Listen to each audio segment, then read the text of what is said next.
میرے نبی کی زندگی کا دوسرا رخ کہ بطور انسان زندگی کیسے گزارنی ہے، مرد عورت ہے زندگی کیسے گزارنی ہے۔ پہلا رشتہ جو قائم ہوا دنیا میں وہ ہے خامد اور بیوی، حضرت آدم اور حوا کا نکاح ہوا۔ اللہ تعالیٰ نے عورت کو کمزور بنایا تو پہلے دن سے اس کو عزت اور احترام دیا تاکہ ساری زندگی اس کمزوری سے ناجائز فائدہ نہ اٹھایا جائے بلکہ اس کو عزت دی جائے۔ کہ آدم علیہ السلام کے لیے مٹی اکٹھی کی، پانی ڈالا، گوندھا اور ایک اسٹیچو بنایا اور ڈال دیا۔ جب وہ خشک ہوا اس میں روح ڈالی اور پھر وہ ننگے بدن تھے، پھر ان کو جنت کے کپڑے پہنائے اور جنت میں ڈال دیا۔ اس کائنات کا حسن بھی عورت سے ہے اور جنت کا حسن بھی عورت سے ہے۔ حضرت آدم علیہ السلام جنت میں، لیکن بابے جی دا دل ہی نہیں لگتا، کلے کلے ہی ٹرے پھر دیں۔ اب اللہ نے عورت کو بنانے کا ارادہ کیا تو اللہ ایک ڈھیر مٹی کا اکٹھا کر کے عورت کے لیے بھی بنا دیتا اور اس کا اسٹیچو بنا دیتا اور اس کو خشک ہونے دیتا، پھر اس میں روح ڈالتا، پھر اس کو کپڑے پہناتا۔ آپ حیران ہوں گے، سبحان اللہ، اللہ نے ایسا نہیں کیا۔ آدم علیہ السلام سوئے، آنکھ کھلی تو دیکھا ایک خوبصورت حسین عورت۔ یہ بات اکثر لوگوں کو معلوم ہوگی کہ یوسف علیہ السلام دنیا کے حسین ترین انسان تھے، اور یہ بات شاید کسی کو معلوم نہیں ہوگی کہ دنیا کی سب سے حسین خوبصورت عورت حضرت حوا ہے۔ حوا جن پر بڑھاپا آیا ہی نہیں، 1000 سال کے قریب زندگی گزاری، بڑھاپا نہیں آیا۔ حضرت آدم اور حوا قریب قریب عمر تھی۔ حضرت آدم کی عمر تو کتابوں میں مل جاتی ہے 1000 برس، لیکن حضرت حوا کی عمر کتنی تھی یہ کہیں پڑھنے کو ملا نہیں، اس لیے میں اندازہ کرتا ہوں کہ قریب قریب ہوگی۔ بڑھاپا نہیں آیا، بیماری نہیں آئی، اور حضرت حوا کو مینسز بھی نہیں آتے تھے۔ یہ عجیب بات آپ کو بتا، اللہ نے اتنا جنت کا ان کے اندر نمونہ رکھا۔ تو جب حضرت آدم کی آنکھ کھلی تو دیکھا ایک حسن کا پیکر، انہوں تو جنت ہی بھول گئی۔ یا اللہ ہن دل ٹھریا جا کے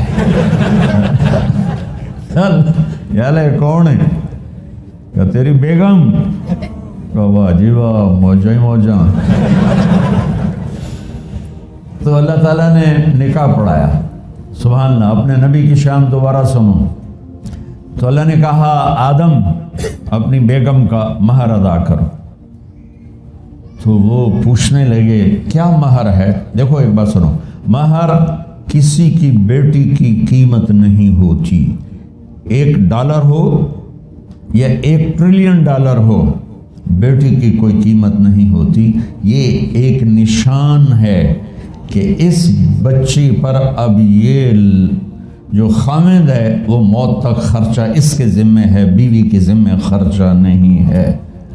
خامد کما کے لائے گا اور اپنی بیگم کو کھلائے گا، اور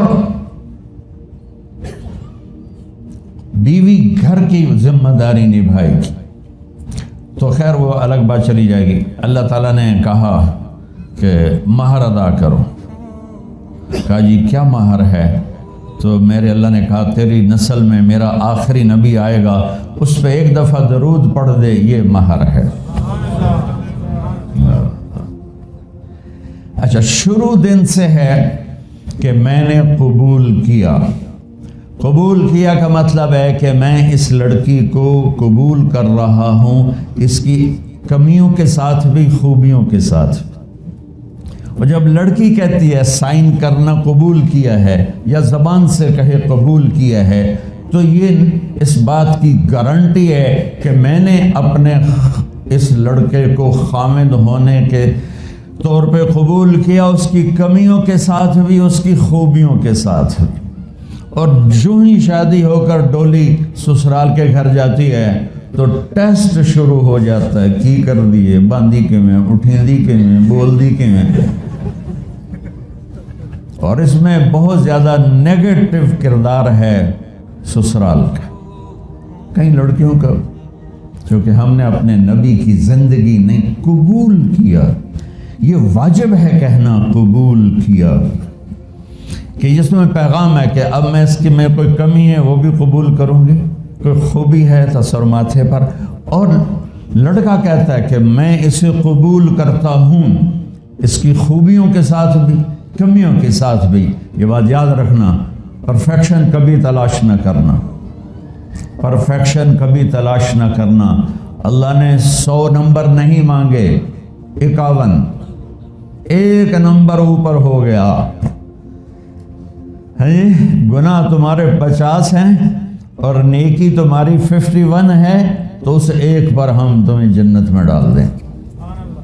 اب کوئی خامد اپنی بیوی میں پرفیکشن دیکھنا چاہے, بیوی اپنے خامد میں پرفیکشن دیکھنا چاہے, ساس سسر اپنی بہو میں, ساس سسر اپنے داماد میں, بھائی اپنے بھائی میں, ماں باپ اپنی اولاد میں, اولاد اپنے ماں باپ میں, جہاں یہ نظر ہوگی تو وہاں لڑائی ہوگی.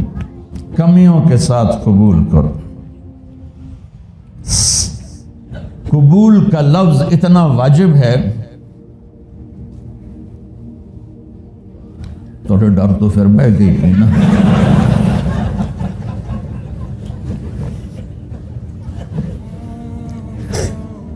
قبول کا لفظ اتنا ضروری ہے کہ اس کے بغیر نکاح نہیں ہوتا. میں یہ کئی جگہ لطیفہ سنا چکا ہوں اور واقعی قصہ بھی ہے, ایسے لطیفہ نہیں ہے. میرے دوست ہیں, ذمہ دار ہیں اچھے, تو ان کے گاؤں کا ایک بچہ چھوٹی عمر میں بسوں پہ جا کے نا وہ جاب پہ لگ گیا. تو اس کا کام ہوتا ہے بس کو صاف کرنا, ڈرائیور کو چائے پلانا, اور جہاں کہیں رش ہو تو اس کو ڈائریکشن دینا, استاد جی کٹ لو, استاد جی آن دیو, استاد جی جان دیو. تو یہ اس کا محاورہ بن جاتا ہے. اب اس کا نکاح ہوا تو مولانا صاحب نے کہا بھائی عبد الرحمن, میں فرضی نام لے رہا ہوں, نام مجھے اس کا یاد نہیں, عبد الرحمن زینب بنت اسلم نو تیرے نکاح دیتا 500 مہر تو قبول کیتا. تھوڑی دیر سوچ کے کہندا جی آن دیو. اس نے ساری زندگی آن دیو ہی سیکھا تھا. تو اس کے بھائی نے اس کو نہیں ماری تو کہنے لگا جی جان دیو. مولانا صاحب نے کہا آن دیو جان دیو نال کم نہیں بڑھنا, تو آگے میں قبول کیتا.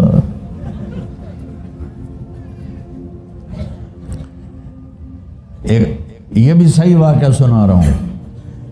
ایک نوجوان نے بیوی کو 3 طلاق دے دی کٹھی. اب ہو گیا پریشان, مولانا صاحب کے پاس گیا, کوئی میرے جیسا ہوگا. مولانا صاحب 3 طلاق دے بیٹھا, کوئی مسئلہ کا حرام, کہ جی کوئی رستہ حرام, کوئی گنجائش حرام. اس نے جیب سے موٹا سا لفافہ نکالا اور مولانا کے جا نماز کے نیچے ڈال دیا کہ مولانا صاحب کوئی گنجائش. کہ ہوں تو سوچنا ہی پوے کی آخیا یہ تو اپنی بیگم نو. اس آخیا جی میں آخیا 3 طلاق. اس آخیا مبارک ہو بھی طلاق نہیں ہوئی. آخیا جی وہ کیوں ہے؟ آخیا وہ جڑا یہ طلاق ہے عربی دا لفظ, اس سے چاکھنا پمدا ہے طلاق.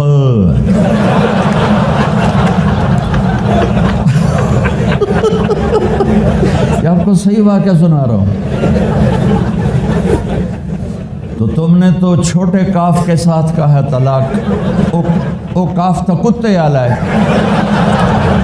موجاں کر, ایک لفافہ ہو راوے تو چاہے ساری زندگی دا حلال کر دے. لفظ قبول اتنا ضروری ہے.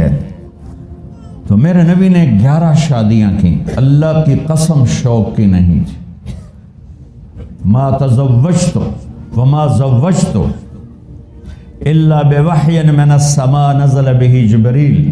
کہ لوگوں سن لو میری بات غور سے, مجھے عورت کی کوئی رغبت نہیں ہے. میں نے جہاں شادی کی, جہاں بیٹی کی شادی کی, پہلے اللہ نے آسمان سے جبریل بھیج کے حکم دیا, پھر میں نے قدم اٹھایا. تو پہلا رشتہ خاوند اور بیوی ہے جو اس کائنات میں جڑتا ہے. یہ دنیا کا سارے رشتوں میں نمبر 1 رشتہ ہے، سب سے خوبصورت رشتہ ہے، سب سے اہم رشتہ ہے، سب سے بڑا رشتہ ہے.